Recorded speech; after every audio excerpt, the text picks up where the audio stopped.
sa comment. Una, sa positive muna. Sa positive, maganda yung kulay, hindi masakit sa mata yung etong team na to. And isa pa sa nagandahan is yung sa front page, which is doon nakalagay yung sa may name ng apps, yung Sleepify.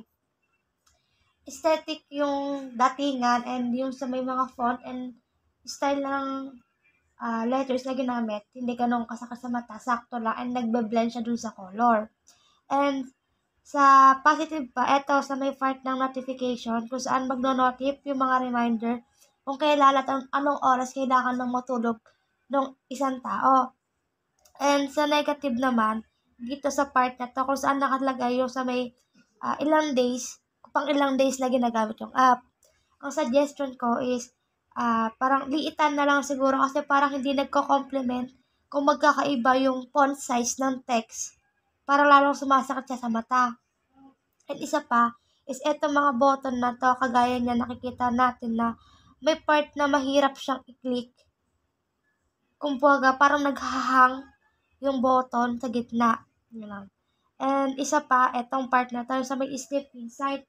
Yung dito sa part ng text na to is parang hindi accurate yung sa may color ba or yung sa font mismo na ginamit. Kasi parang hindi siya complement dito sa may team. Kumbaga parang sumasakit, mas lalong sumasakit sa mata yung sulat or hindi siya ganong-ganong readable kung hindi mo titignan mabuti. Ang nagustuhan ko sa app mo ay maganda yung color scheme para sa akin. Tapos hindi masakit sa mata. Tamang-tama sa team na tulog. And sa negative feedback naman is yung may ibang mga text na hindi mabasa dahil maninipes, tapos yung opacity ng kulay ganun. Tapos yung sa chart dapat may percentage para malaman kung ano yung statistics ganun. Tapos and yun na, maganda naman yung app and baka magamit ko to in the near future. Yeah.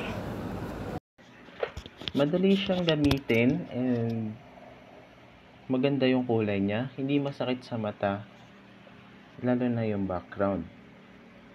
And nagustuhan ko rin yung notification kasi manonotify ka nung app mo na to pagdating sa pagtulog. Ang siguro ang naging negative lang sa akin is yung sa alarm, hindi masyado nakagitna lahat yung letter, tas yung circle, and parang maliit din. Tapos yung text, siguro suggestion ko is lakihan kahit konti. Dito sa homepage, parang nasayang yung space ng start tracking na below. Naipit tong parang dashboard sa baba. Sa analysis, maganda yung statistics, parang nalakihan lang yung bilog masyado. Tas yung sleep quality, medyo maliit yung icons. Maganda yung pagkakagamit ng bento grid, tsaka tong picture sa taas yung may ulap-ulap, ganda. Maganda naman yung app. Bumagay yung kulay niya kasi dark, and mahilig ako sa dark mode. For me, okay yung kulay, mas bumagay naman siya. Then okay naman din yung mga text, nababasa naman. Negative siguro para sa akin, negative side nito is yung mga icons. Medyo nalalakihan ako kasi medyo malaki siya talaga.